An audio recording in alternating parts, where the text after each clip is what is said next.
Welcome to my top 10 tips for preparing your bike for this summer. And 10. Changing your oil and filter.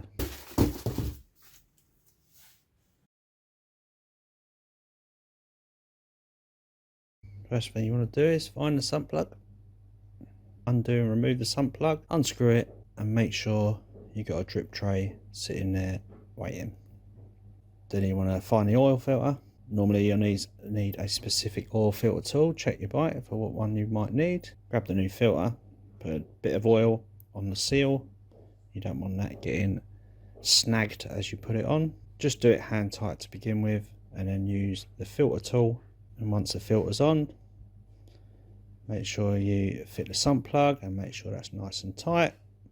Use a nice new copper washer on it.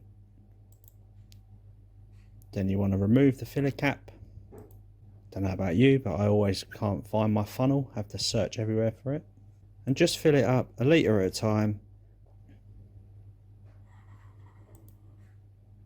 And then you're going to want to run the bike up, get a bit of temperature in the oil, get the oil circulating around.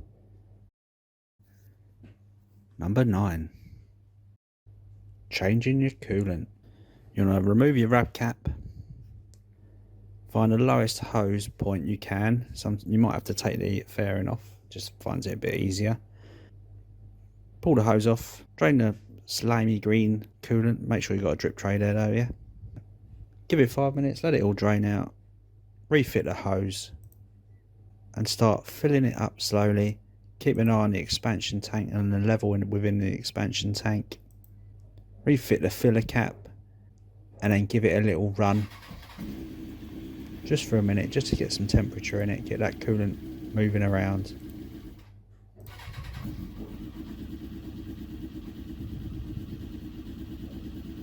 Recheck the level, top up if necessary, run it up for a little bit longer. I tend to allow it time for the fans to kick in. That way you know that the water pump's open, it's pushing all the coolant all around everywhere. Number 8.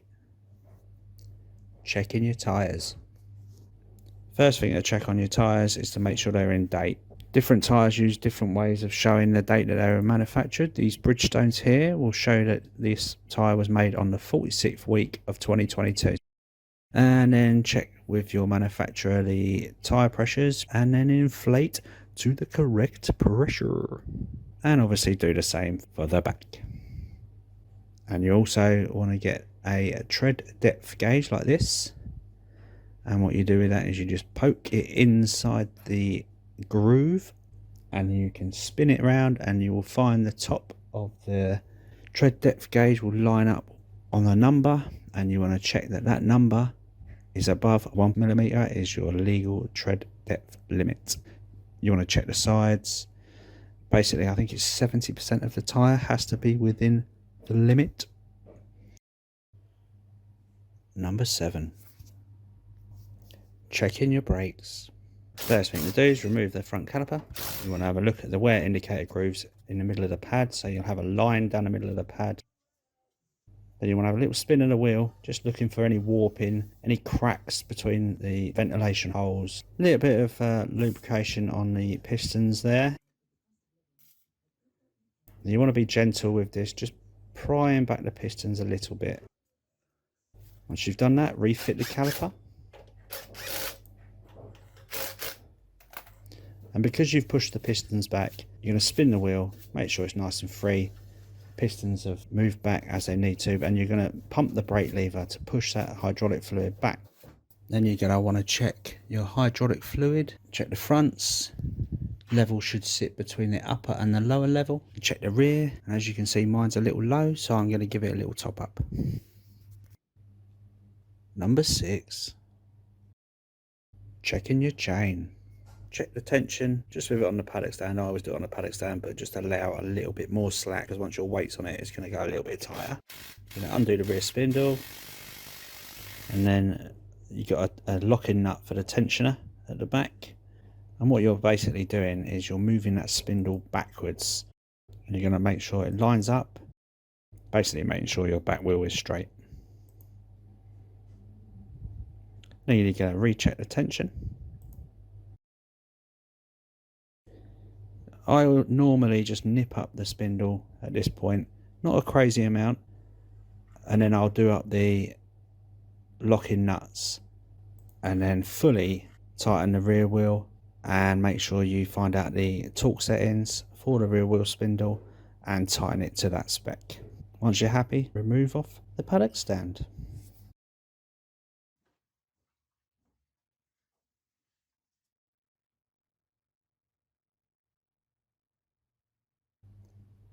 Number 5, checking your lights. My 954, the headlight is permanently on anyway, so start it up, check the high beam, check the indicators,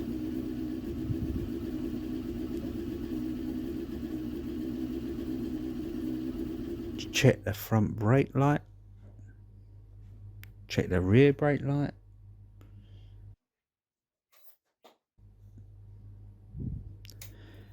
and then check your instrument panel, showing that you're indicating.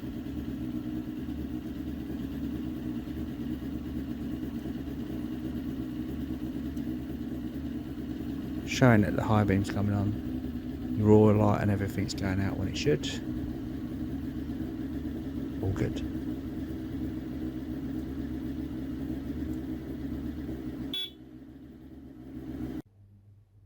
Number 4, give it a clean.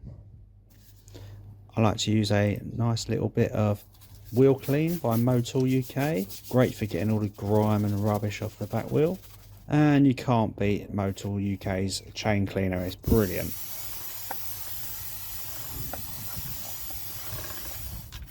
Use a nice toothbrush on there, get it all nice and sparkling.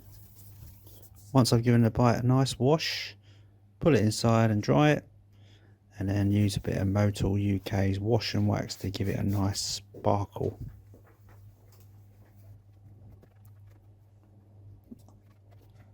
Always use a microfiber cloth to do this.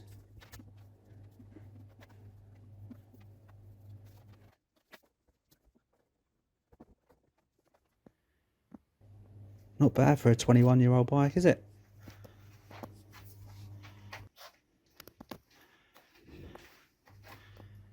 Number 3, lube it up. I find WD-40 to be perfectly fine. I'm sure some people will say they don't like it. So I tend to go around, I'll do the pillion pegs, I'll do the rider pegs, rear brake lever,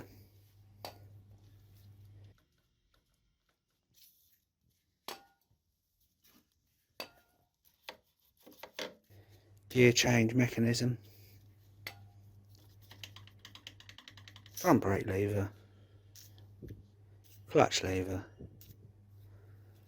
side stand.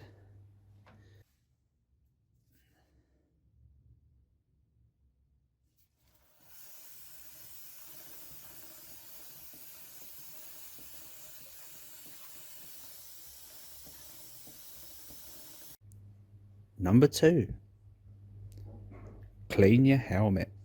Any doctor will tell you should have a nice clean helmet. Thank you very much to Motul for sending me that helmet care pack. It's not really that dirty, is it? I love my lid. Carbon fibre. Open the packet up. What do we have? We have a nice interior cleaner and an exterior cleaner and a microfiber cloth. Just spray it inside. It smells lovely. And then just leave it to dry. Can't be much easier than that, really, can you? And the actual cleaner is really, really good. Literally just spray it all over. Go off, do something else, make a cup of tea. And then use your Motul microfiber cloth. If you're really cool and you've got a Motul UK microfiber cloth like me.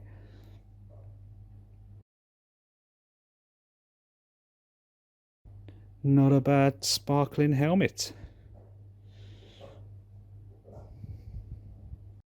Number 1, and last but by no means least, the most important thing to do to your bike this summer, you want to find a nice clear spot on your bike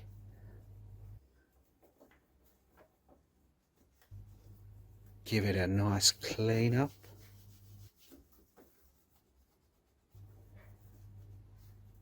Somewhere that everybody can see.